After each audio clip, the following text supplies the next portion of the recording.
All right, welcome back here to the Hill on NewsNation. So Turks and Caicos, set of islands in the Caribbean, that seems like paradise, right? Right now, though, it is a living nightmare for 5 Americans. The tourists have been taken into custody across the recent months after they were allegedly found with ammunition inside their luggage. One of those Americans, 31-year-old Tyler Wenrick of Virginia, pled guilty today and could face up to 12 years in prison.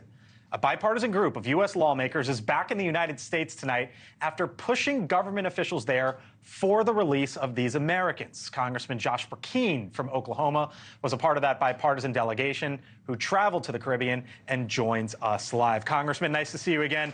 Thanks for being back with us here on the Hill. So these Americans had ammunition. It was seemingly a mistake, and now they're facing potentially years, a decade plus, maybe even. Behind bars. This was bipartisan. House, Senate, Democrat, Republican. Can you explain what officials there are telling you, and do you think this is going to resolve itself? Good. Yeah, so number one, grateful to Senator Mark Wayne Mullen about 2 weeks ago. I knew that he was leaning in pretty heavily on this. And just in the pathway of diplomacy and the predominance of a U.S. Senate position, I reached out to him as a member of Oklahoma's delegation, number one, thanking him for leaning in and said, what can we do? What can I do to be an assistant on this? And he said, we're going to take a trip. You have any interest? And so that's where this developed. Then John Fetterman from Pennsylvania, Democrat, Bob Good, Virginia, also Michael Cloud from Texas, Guy Rushenthaler, Pennsylvania. And so we went down and had dinner. We got down, it was a day-and-a-half trip. We had dinner with the family and State Department, hearing their stories. ABC is reporting on Sharita Greer's story. I highly encourage everyone to hear what Sharita Greer is saying. But, with Tyler's case, this isn't someone who could have even found these few number of rounds. Tyler, when he got back on the ship that had ported at Grand Turks, what he was able to discover along with everybody else is that he had 2 bullets that had somehow found their way through the seams of the sewing stitching, and in a previous hunting trip had slipped down inside. Unless Tyler has an x-ray machine at home, he would have never known this. This young man is not of high means. Yeah, no, and clearly, I mean, that went through, security screenings that didn't catch something like that. You mentioned Tyler. Here was Ryan Watson, who is from your state of Oklahoma, speaking to Chris Cuomo earlier this month. I'll get your reaction on the other side. There are a ton of question marks just hovering around us at this time. The most heartbreaking thing about all of this is whenever your children ask, Daddy, when are you coming home? And you can't give them an answer.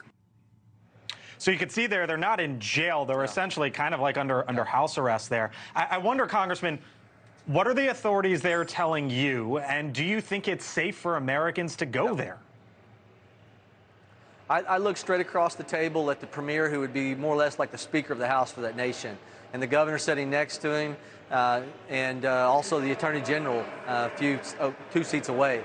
And my comment was this. I said, almost 15 years ago to date, my wife and I celebrated our honeymoon here at Turks and Caicos.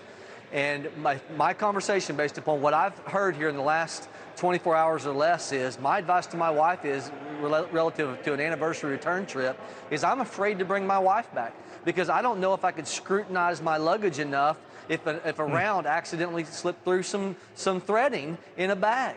And I said, with all due respect, they are a sovereign country, and we were trying to be careful to not step on their toes, but we were getting that impression, and so we were trying to be very diplomatic, but at the same time straightforward, as they're telling us this is our country. And my response in that meeting, in addition to my message to my bride about returning based upon fear and how that's going to be public sentiment, and I said, you are a country that 65% of your tourism is coming, 65% of your GDP is coming from tourism. And of that 65%, 80% of your overnight stays are from the United States. In addition to that, 75% of the investment for hotel realty property, villas, etc., is coming from the United States on their islands. Also, 75% of all of their imports are from the United States. And so the message to them was, you are sending a message of fear. I got to run, Congressman, but I'm curious. That was the subtle implications. Okay. We're going to look, if justice does not prevail here, I will be one of the loudest voices, along with those I think on that trip, saying we should use every economic toolbox economic tool in our toolbox to bring about a change. Justice should prevail here. Congressman Josh Brecheen, state of Oklahoma, clearly and I think rightfully fairly passionate about this issue as these 5 Americans are being held. Congressman, please keep us in the loop on this, and we'll talk to you again soon.